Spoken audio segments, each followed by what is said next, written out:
Hello Kannadiga ಶರಣು ಶರಣಾರ್ಥಿ. D R tech Peter bro YouTube ಚಾನಲ್ಗೆ ಸ್ವಾಗತ. ಇವತ್ತು ನಮ್ಮ ಜಾಬ್ ಸರ್ಚಿನಲ್ಲಿ ಅಕೌಂಟೆಂಟ್, ಜೂನಿಯರ್ ಇನ್ಸ್ಪೆಕ್ಟರ್ ಮತ್ತು ಜೂನಿಯರ್ ಅಸಿಸ್ಟೆಂಟ್ ಏನಿರ್ತಕ್ಕಂಥ ಬಹುತೇಕ ಹುದ್ದೆಗಳನ್ನ ಇಲ್ಲಿ ಕನ್ಫರ್ಮ್ ಮಾಡಲಾಗಿದ್ದು, ಈ ಒಂದು ನೋಟಿಫಿಕೇಶನ್ ಬಗ್ಗೆ ನಾವು ನೋಡೋಣ ಬನ್ನಿ. ಅದೇ ರೀತಿ ಮಾಸಿಕ ವೇತನ ನೋಡೋದಾದರೆ 86,500 ರೂಪಾಯಿಯನ್ನು ವೇತನವನ್ನು ನೀಡಲಾಗುವುದು. ಇದು ಬಂದ್ಬಿಟ್ಟು ಸೆಂಟ್ರಲ್ ಗೌರ್ಮೆಂಟದ ಒಂದು ಹುದ್ದೆವಾಗಿದ್ದು, ಒಟ್ಟು ಹುದ್ದೆಗಳು ನೋಡಿದ್ರೆ 90 ಹುದ್ದೆಗಳು ಇರ್ತಕ್ಕಂಥದ್ದು. ಇದೇ ರೀತಿ ನಾನು ಹೊಸ ಉದ್ಯೋಗ ಮಾಹಿತಿಯನ್ನು ಪ್ರತಿನಿತ್ಯ ಕೊಡ್ತಾ ಇರುತ್ತೇನೆ. ಆ ಉದ್ಯೋಗ ಮಾಹಿತಿಗಳು ನಿಮಗೆ ಬರಬೇಕು ಅಂತ ಹೇಳಿದ್ರೆ ನಮ್ಮ ಯೂಟ್ಯೂಬ್ ಚಾನಲನ್ನು ಸಬ್ಸ್ಕ್ರೈಬ್ ಜೊತೆಗೆ ಬೆಲ್ ಐಕಾನ್ ಪ್ರೆಸ್ ಮಾಡೋದನ್ನು ಮರೆಯಬೇಡಿ. Jute corporation of India limited JCL ಇಲಾಖೆಯಿಂದ ಹೊಸ ನೇಮಕಾತಿ ಅಧಿಸೂಚನೆ ಹೊರಡಿಸಲಾಗಿದೆ. ಆಸಕ್ತ ಮತ್ತು ಅರ್ಹ ಅಭ್ಯರ್ಥಿಗಳು ಸದರಿ ಹುದ್ದೆಗಳಿಗೆ ಅರ್ಜಿ ಸಲ್ಲಿಸಲು ನಿಗದಿಪಡಿಸಿದ ದಿನಾಂಕಗಳ ಅರ್ಜಿಗಳನ್ನು ಸಲ್ಲಿಸಿ. ಈ ಹುದ್ದೆಗಳಿಗೆ ಅಗತ್ಯವಿರುವ ವಿದ್ಯಾರ್ಹತೆ, ವೇತನ ಶ್ರೇಣಿ ಮತ್ತು ವಯೋಮಿತಿ, ಅರ್ಜಿಯ ಶುಲ್ಕ, ಈ ಥರದ ಪ್ರಮುಖ ಮಾಹಿತಿಗಳನ್ನು ನಾನು ಈ ವಿಡಿಯೋದಲ್ಲಿ ನಿಮಗೆ ತಿಳಿಸ್ಕೊಡ್ತೀನಿ. ಈ ವಿಡಿಯೋನ ಸ್ಕಿಪ್ ಮಾಡದೆ ಕೊನೆ ತನಕ ನೋಡಿ. ಏನು ಇಲಾಖೆ ಹೆಸರು ನಿಮಗೆ ಮೊದಲೇ ಹೇಳಿದ ಹಾಗೆ jute corporation of India limited JCL ಇರ್ತಕ್ಕಂಥ ಒಂದು ನೋಟಿಫಿಕೇಶನನ್ನು ರಿಲೀಸ್ ಮಾಡಿದ್ದು, ವಿವಿಧ ಹುದ್ದೆಗಳಿರ್ತಕ್ಕಂಥದ್ದು ಇಲ್ಲಿ ಪೋಸ್ಟ್ಗಳಿಗೆ ಕಾಲ್ಫಾರ್ಮನ್ನು ಮಾಡಿದ್ದಾರೆ. ಅದೇ ರೀತಿ ನೋಡೋದಾದರೆ 90 ಹುದ್ದೆಗಳಿರ್ತಕ್ಕಂಥದ್ದು ಟೋಟಲ್ ಆಗಿ. ಅರ್ಜಿ ಸಲ್ಲಿಸುವುದು ಯಾವ ರೀತಿ ಅಂತ ಹೇಳಿದ್ರೆ ಆನ್ಲೈನ್ ಮುಖಾಂತರ ತಮ್ಮ ಅರ್ಜಿಗಳನ್ನು ಸಲ್ಲಿಸಬಹುದಾಗಿದೆ.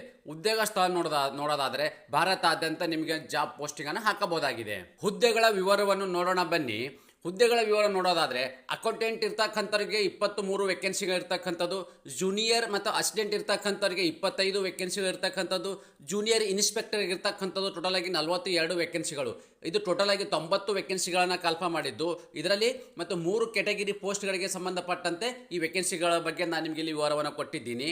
ಅದೇ ರೀತಿ ಒಂದು ವಿದ್ಯಾರ್ಹತೆ, ಎಜುಕೇಷನ್ ಕ್ವಾಲಿಫಿಕೇಷನ್ ಏನೇನು ಆಗಬೇಕು ಅಂತ ಹೇಳಿದ್ರೆ, ಈ ನೇಮಕಾತಿ ಅಧಿಸೂಚನೆ ಪ್ರಕಾರ ಅರ್ಜಿ ಸಲ್ಲಿಸುವ ಅಭ್ಯರ್ಥಿಗಳು ಪದವಿ ಅಂದರೆ ನೀವು ಡಿಗ್ರಿನ ಮುಗಿಸ್ಕೊಂಡಿರಬೇಕಾಗುತ್ತೆ, 12th ಪಾಸ್ ಆದ್ರೂ ಓಕೆ ಆಗುತ್ತೆ.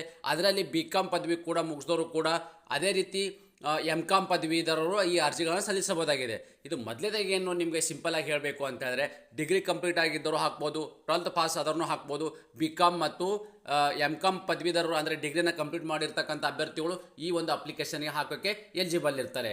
ಅದೇ ರೀತಿ ವಯೋಮಿತಿ ನೋಡೋದಾದರೆ jute corporation of India limited ನೇಮಕಾತಿ ಅಧಿಸೂಚನೆ ಪ್ರಕಾರ ಅಭ್ಯರ್ಥಿ ಗರಿಷ್ಠ ವಯಸ್ಸು 30 ವರ್ಷ ಇರಬೇಕು. ಅಂದರೆ 30 ವರ್ಷದ ಒಳಗಡೆ ಇರ್ತಕ್ಕಂಥ ಅಭ್ಯರ್ಥಿಗಳು ಈ ಒಂದು ಅಪ್ಲಿಕೇಶನ್ ಹಾಕೋಕ್ಕೆ ಎಲಿಜಿಬಲ್ ಇರ್ತಾರೆ. ಅದೇ ರೀತಿ ಇಲ್ಲಿ ವಯಸ್ಸಡಿಲಿಕೆಯನ್ನು ನೀಡಲಾಗಿದೆ. ಅಂದರೆ ಫಾರ್ ಎಕ್ಸಾಂಪಲ್ ಹೇಳೋದಾದರೆ SC ST OBC ಕೆಟಗರಿಗೆ ಸಂಬಂಧಪಟ್ಟ ಅಭ್ಯರ್ಥಿಗಳಿದ್ದರೆ ಅವರಿಗೂ ಕೂಡ ಇಲ್ಲಿ ವಯಸ್ಸಡಿಲಿಕೆಯನ್ನು ನೀಡಲಾಗಿದೆ. ವೇತನ ಶ್ರೇಣಿ ಅಂದರೆ ಈಗ ಪೋಸ್ಟ್ಗಳ ಬಗ್ಗೆ ನಾವೆಲ್ಲ ವಿವರವನ್ನು ಕೊಟ್ಟಿದ್ದಾಯಿತು. ಈಗ ಯಾವ್ಯಾವ ಪೋಸ್ಟಿಗೆ ಒಂದು ಸ್ಯಾಲ್ರಿ ಬಗ್ಗೆ ನೋಡೋದಾದರೆ, ಅಕೌಂಟೆಂಟ್ ಇರ್ತಕ್ಕಂಥದ್ದು ಏನು ಪೋಸ್ಟಿಗಿದೆ ಆ ಪೋಸ್ಟಿಗೆ ಸಂಬಂಧಪಟ್ಟ ಅಭ್ಯರ್ಥಿಗಳಿಗೆ 28,600 ರೂಪಾಯಿ ಏನಿದೆ ಇದು ಬೇಸಿಕ್ ಆಗಿರ್ತದೆ. ಈ ಬೇಸಿಕ್ ಸ್ಯಾಲ್ರಿಯನ್ನು ನಿಮಗೆ ನೀಡಲಾಗುವುದು. ಮತ್ತು ಜೂನಿಯರ್ ಅಸಿಸ್ಟೆಂಟ್ ಇರ್ತಕ್ಕಂಥವ್ರಿಗೆ ಏನಿದೆ ಅವರಿಗೆ 21,500 ರೂಪಾಯಿಂದ ಅವರಿಗೆ ಇಲ್ಲಿ ವೇತನವನ್ನು ಬೇಸಿಕನ್ನು ಸ್ಟಾರ್ಟ್ ಆಗಲಿದೆ.